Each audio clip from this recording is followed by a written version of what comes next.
ధ్రువ,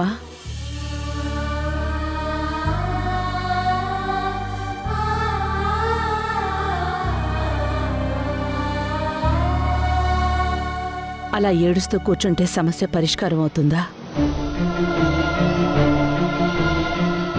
కనీసం వివరణిచ్చే అవకాశం కూడా ఇవ్వకుండా వెళ్ళిపోయిందమ్మా.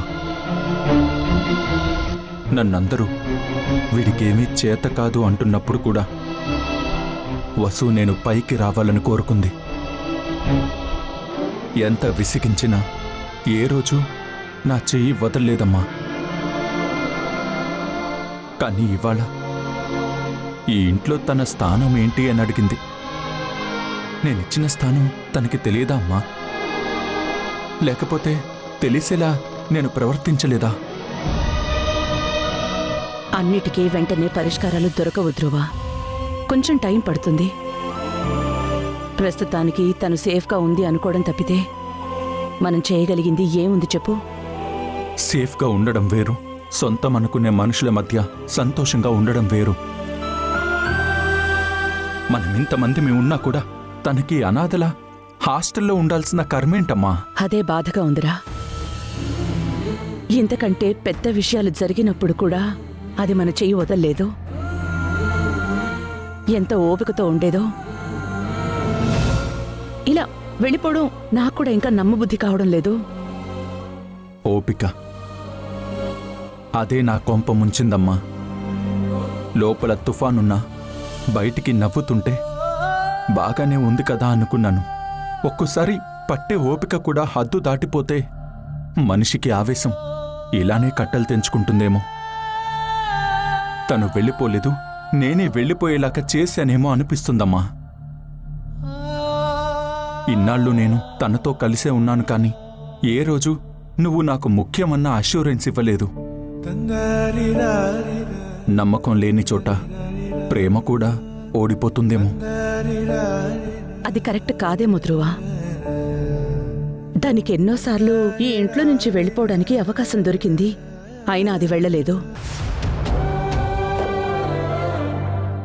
చెప్పు, ఎంత కావాలి చెప్పు. నీకెంత కావాలి? నీ మొహం మీద విసిరి పారేస్తాను, చెప్పు.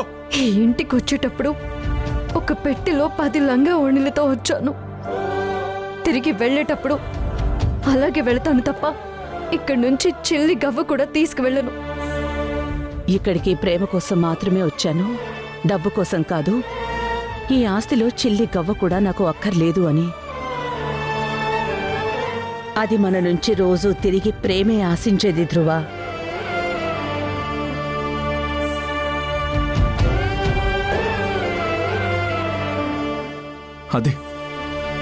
అదే నేను ఇవ్వలేకపోయానమ్మా. ఒక వసుంధరకి నేనే ప్రపంచం. ఆ ప్రపంచం తనని అనుమానిస్తుంటే తన గుండె ఎంతలా క్షోభపడి ఉంటుందో నాకు ఇప్పుడు అర్థం అవుతుందమ్మా. ఒంటికి తగిలిన గాయం మందు వేస్తే తగ్గిపోతుంది, కానీ ఆత్మగౌరవానికి తగిలిన గాయం ఏ మందు తగ్గించలేదేమో అమ్మా. వసుంధర్కి నేనెప్పుడు తన్ని ఎంతలా ప్రేమించానో చెప్పలేదమ్మా. ఇప్పుడు నాకన్నా వసునే బాగా అర్థం చేసుకుంటుంది. తనకి తెలుసులే అని గ్రాంటెడ్గా తీసుకున్నానేమో. ఇప్పటికైనా మించిపోయిందేం లేదు ధ్రువ. ఎలాగైనా తనని వెనక్కి తీసుకురావాలి.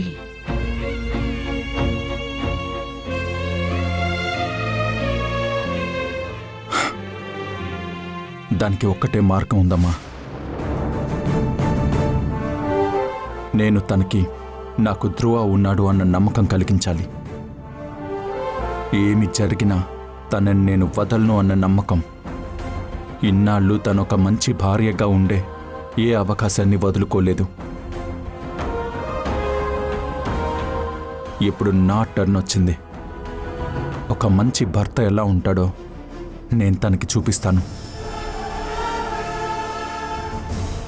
రేపే వెళ్తానమ్మా. నువ్వు లేని ఈ ఇల్లు ఇల్లే కాదు, నువ్వు లేని ఈ ధ్రువ అసలు మనిషే కాడని తనకి తెలిసేలా చేస్తాను. నాకు అదే కావాలి ధ్రువ. వసు ఈ ఇంటి మహాలక్ష్మి. తను వస్తేనే ఈ ఇంటికి ప్రాణం వచ్చినట్టుంటుంది.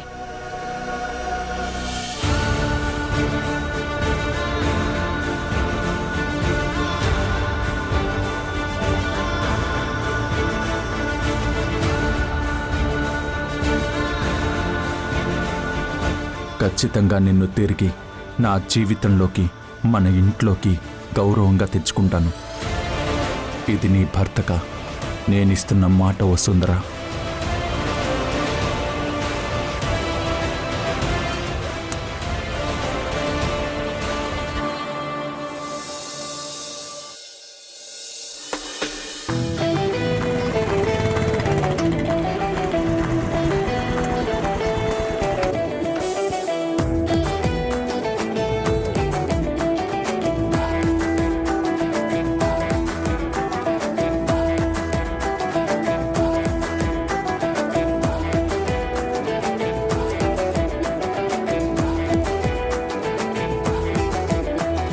వసుంధర, అక్కడ అడగండి. వసుంధర రూమ్ ఎక్కడా? అదిగో అటు. తనకి పార్సల్ వచ్చింది. అవునా, ఉండండి పిలుస్తాను. అదిగో తనే వస్తుంది. మేడం, వసుంధర మేడం, డెలివరీ రండి.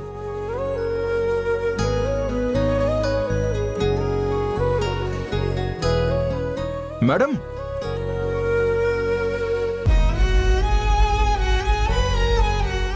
Delivery madam. నేనేం ఆర్డర్ చేయలేదండి, మీరు వేరే అడ్రస్కి వచ్చినట్టున్నారు. Hello hello hello madam, address కరెక్టేనండి. నవ్వు మర్చిపోయిన వసుంధర, కోపం దాచుకున్న హాస్టల్, సిటీ సెంటర్, ఇదే కదా అడ్రస్? ఏంటండి ఏదేదో మాట్లాడుతున్నారు? అదేంటండి, పంపించిన ఆయన అలాగే చెప్పాడు.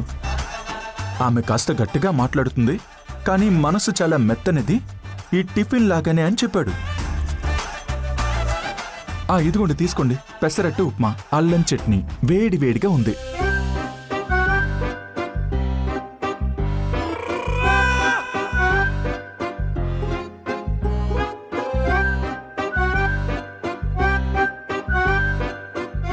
నాకొద్దని చెప్తున్నాను కదా, తీసుకువెళ్ళి ఎవరికైనా ఇచ్చేయండి. అయ్యో, అలా అంటే ఎలా మేడం? పంపించిన ఆయన ఆమె తీసుకోకపోతే నా ప్రాణం పోయినట్టే అని బిల్డప్ ఇచ్చాడు మేడం. ఒక్క ముక్క తినకపోయినా పర్వాలేదు, జస్ట్ టచ్ చేసినా ఆయన తృప్తి పడతాడు. అది ఎవరి దగ్గర నుంచి వచ్చిందో నాకు తెలుసు. అది తెచ్చిన చోటే ఇచ్చేయండి. అబ్బే, ఇవ్వలేనండి. ఇది మీరు తీసుకోకపోతే సార్ ప్రాణాలు పోయినట్టే అని చెప్పారు. అవునా? అలానే చెప్పారా? అవును.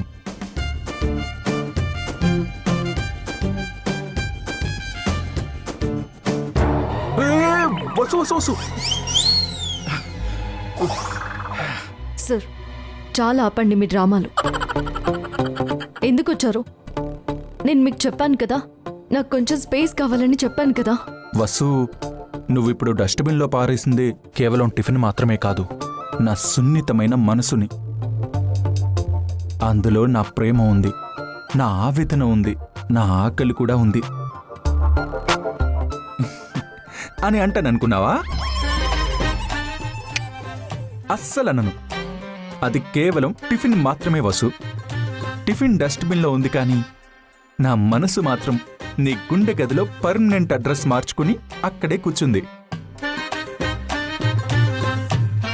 నువ్వు ఎన్నిసార్లు విసిరేసినా అది అతుక్కుపోయే ఫెవికాల్ లాంటిది. సార్, చుట్టూ అందరూ చూస్తున్నారు. ఏంటిది కొంచెం కూడా భయం లేకుండా? భయం దేనికి వసు? నిన్ను వదులుకోవడం కంటే పెద్ద భయం ఈ ప్రపంచంలో ఏదీ లేదు. అందుకే డెలివరీ బాయ్లా వచ్చినా, వాచ్మెన్లా వచ్చినా నీ దగ్గరికి రావడమే నా టార్గెట్. నిన్ను వదిలే సమస్యే లేదు. అది నువ్వు కోపంగా చూసినా నవ్వుతూ చూసినా.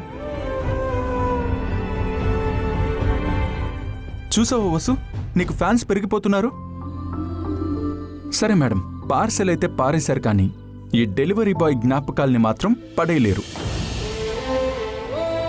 రేపు కూడా సేమ్ టైం సేమ్ ప్లేస్ నీ ఫేవరెట్ టిఫిన్ పూరితో వస్తాను. నో ఎక్స్క్యూజెస్, ఓకేనా మేడం?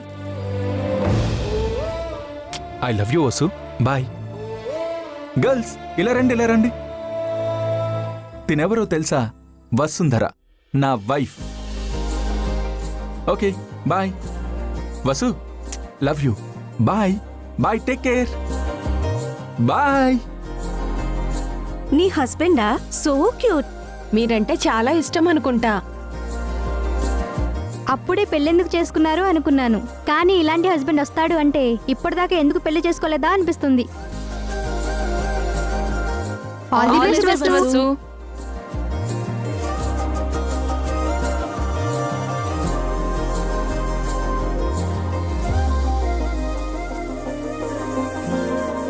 ధ్రువ సార్, నేను ఇక్కడికి ఎందుకు వచ్చానో తెలుసా? మీ జీవితం నుంచి నేను వెళ్ళిపోతేనే మీరు ప్రశాంతంగా ఉంటారు. నా నీడ కూడా మీ మీద పడకూడదు. మీరు బాగుండాలి సార్. అందుకే మీరు నాతో ఇంత ప్రేమగా మాట్లాడుతున్నా నేను మీతో ఇలా కటువుగా ప్రవర్తించాల్సి వస్తుంది.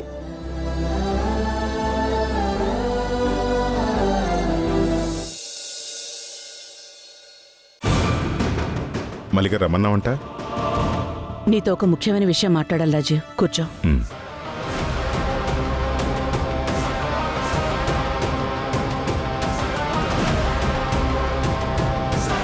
ఇంక చాలా ఆపండి.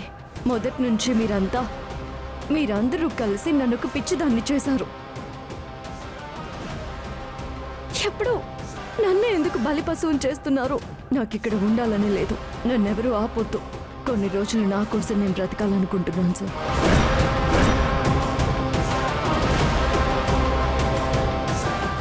అంటే ఇప్పుడు వసుంధర ఇంట్లో లేదా? మరి ఎక్కడికి వెళ్ళి ఉంటుంది? తనకి నేను తప్ప ఇక్కడ ఎవరో తెలియదు కదా. అరే, కనీసం నాకు కూడా ఒక కాల్ చేయలేదు. కంగారు పడకు రాజీవ్. ఆత్మాభిమానం గల పిల్ల. ఇప్పుడిప్పుడే అన్ని గొడవలు సర్దుకుంటున్న ఇంట్లో తనొస్తే మళ్ళీ మొదటికొస్తుందని నీ దగ్గరికి రాదు. అది నేను ఎక్స్పెక్ట్ చేసే నా ఫ్రెండ్కి తెలిసిన వాళ్ళు ఒక లేడీస్ హాస్టల్ చూశాను. ఫోన్ చేసి వసుంధర నెంబర్ ఇచ్చి తనకక్కడ అకామిడేషన్ ఇప్పించాను. తను సేఫ్గానే ఉంది. మల్లిక తను హాస్టల్లో ఉండటం ఏంటి? మనసు అస్సలు బాలేదు. అందుకే చెప్తున్నాను రాజీవ్, నువ్వెలాగైనా వెళ్ళి దాన్ని ఒప్పించి ముందు ఆఫీస్కి తీసుకునిరా. ప్రస్తుతం వసుంధర ఉన్న పొజిషన్లో నేను పిలిచినా రాదు. అసలే ధ్రువ మీద కోపంతో ఉందంటున్నావు. మరి ఇప్పుడు ఏం చెప్పి తీసుకురాను నేను? ఏం చెప్తావో ఎలా చెప్తావో నాకు తెలీదు రాజీవ్, కానీ నా కోడలు ఆఫీస్కి రావాలి. ముందు నువ్వు తీసుకురా చాలు. ఇప్పుడు వసుంధర ఉన్న మానసిక స్థితిలో నేను చెప్తే వస్తుందంటావా? వసుంధర తన తండ్రి స్థానం ఇచ్చిన వ్యక్తివి నువ్వు రాజీవ్. అమ్మాయి ప్రపంచం అంతటితో గొడవపడినా తండ్రొచ్చి రా అమ్మ అని పిలిస్తే ఆ పిలుపులో ఉన్న కనికరం ముందు ఆ కోపం కరిగిపోతుంది. నువ్వేదో ఒకటి చేయి రాజీవ్. ప్రాధేయపడతావో శాసిస్తావో నీ ఇష్టం, కానీ దాన్ని మాత్రం ఆఫీస్ దాకా తీసుకురావాలి. ఆఫీస్ దాకా వస్తే ఏం మారుతుంది మల్లిక? ఇప్పటిదాకా వసుంధర ఒక నిర్ణయం తీసుకునేంత వరకు సలహా అడిగేది. ఒకసారి నిర్ణయం తీసుకున్నాక దాని గురించి మనకి ఎప్పుడు మాట్లాడే అవకాశం ఇవ్వలేదు. ఒక్కసారి అది ఆఫీస్ మెట్లు ఎక్కితే తనని తిరిగి ఇంటికి తీసుకెళ్లే బాధ్యత నాది రాజీవ్. ఎందుకంటే ఇవాళున్న కోపం రేపుండదు, రేపున్న కోపం ఎల్లుండుండదు. నన్ను నమ్ము. మొదటడుగు నువ్వు వేయించు రాజీవ్. గమ్యం దాకా నేను తీసుకెళ్తాను.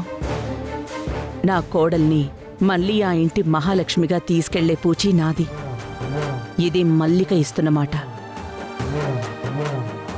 నీకు తన మీద ఇంత ప్రేమను తెలుసు మల్లిక. ప్రేమంటే పక్కన కూర్చుని కన్నీళ్లు తుడవడం కాదు రాజీవ్. వాళ్ళకి కన్నీళ్లు మనల్ని దాటి రానివ్వకుండా అడ్డుగా నిలబడ్డం. వసుంధర నాకు కోడలు మాత్రమే కాదు, నా ప్రాణం. దాని కళ్ళలోకి చూస్తే నేను ప్రశాంతంగా ఉంటాను. సరే మల్లిక, వెళ్తాను.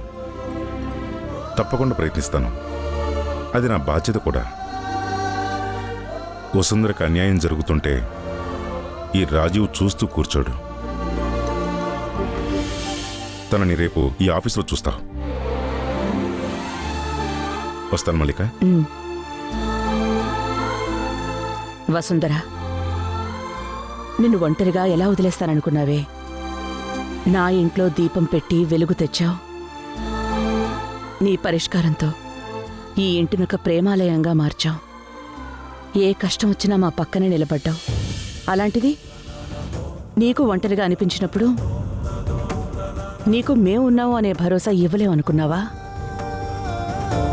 అమ్మతనం కోసం అత్తమ్మ, తోడు కోసం భర్త, ప్రాణం కోసం ఇల్లు, అంతా నీకోసం ఎదురుచూస్తున్నాం. త్వరగా వచ్చేవే. నువ్వు లేని ఈ ఇల్లు ఒక ఇల్లులా లేదే, కేవలం ఒక అడ్రస్ లాగా ఉంది.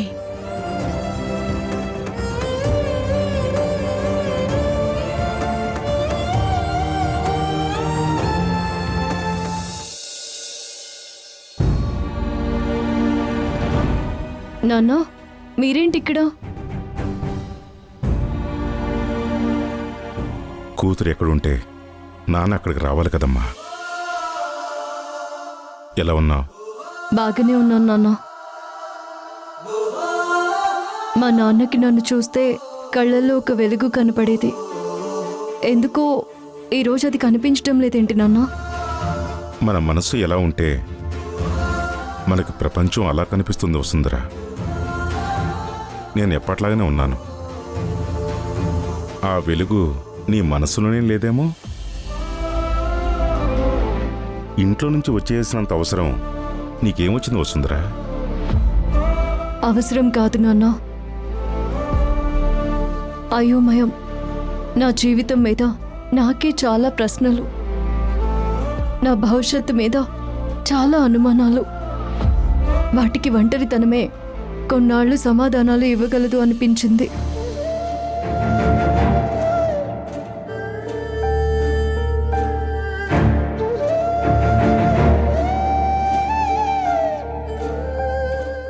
నీ ఓర్పు, నీ సహనం మీద నాకు నమ్మకం ఉందమ్మా. అవి ఎంత పరీక్షించకపోతే నువ్విలా ఒంటరిగా ఉండాలనుకుంటావో అర్థం చేసుకోగలనమ్మా. దాని గురించి నేను ఎక్కువ ప్రశ్నలు అడిగి ఇబ్బంది పెట్టను. నువ్వు ఆఫీస్కి ఎందుకు రాలేదు? మనుషులే వద్దనుకుని వచ్చేసాను. ఇంకా ఆఫీస్కి రావడం ఎందుకని. ఓ, ఆ నిర్ణయం కూడా నువ్వే తీసుకున్నావన్నమాట. కానీ దానికి ముందు నాకు ఒక్క మాట కూడా చెప్పాలనిపించలేదా? నీకు ఆఫీస్లో స్థానం కల్పించడానికే నేను తిరిగి అక్కడికి వచ్చాను. Don't I deserve to know? అలా అనకండి నాన్న. మీకు చెప్తే మీరు ఒప్పుకోరని తెలుసు. ఒప్పుకోను. మనుషులకు మనం ఎంతవరకు సమాధానం చెప్పాలో అంతవరకు సమాధానం చెప్పే హక్కు మనకుంది. ఎందుకంటే అందులో మన జీవితమే ఉంది.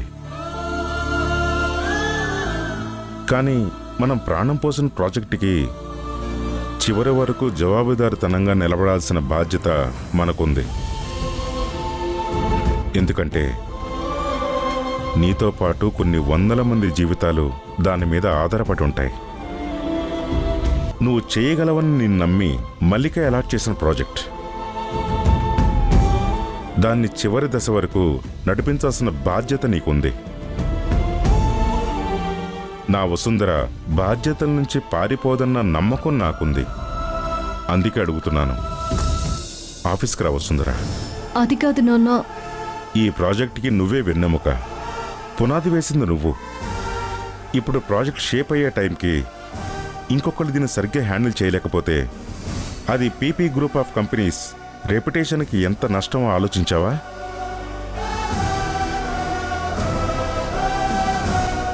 నువ్వే అంటావుగా పర్సనల్ ఎమోషన్స్కి ఆఫీసులో చోటు ఉండకూడదు అని. మరి ఇప్పుడు నువ్వు చేస్తున్నదేంటి?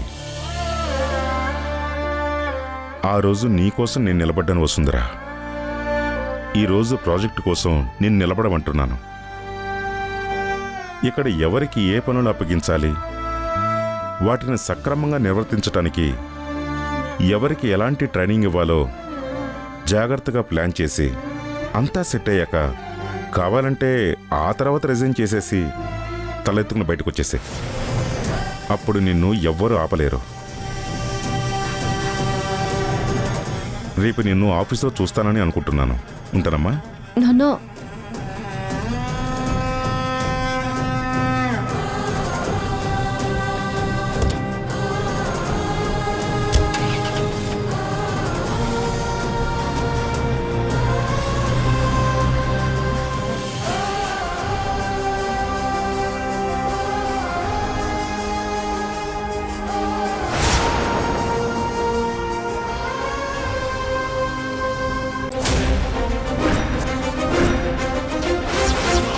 ఇది నా రెసిగ్నేషన్ లెటర్. దీన్ని యాక్సెప్ట్ చేయండి. బోర్డ్ ఆఫ్ డైరెక్టర్స్లో నీకు సీట్ ఎలా వచ్చిందో తెలుసా? నా భార్య హోదాలో. ఆ పొజిషన్ నీకు దక్కింది నా భార్య హోదాలో. ఇప్పుడు నువ్వు రిజైన్ చేయాల్సింది ఉద్యోగానికి కాదు, ఆ హోదాకి. అంటే సింపుల్. నేను వదిలేసినప్పుడే నువ్వు ఆ పొజిషన్ నుంచి వెళ్ళగలవు. అయితే నాకు విడాకులు ఇచ్చేయండి.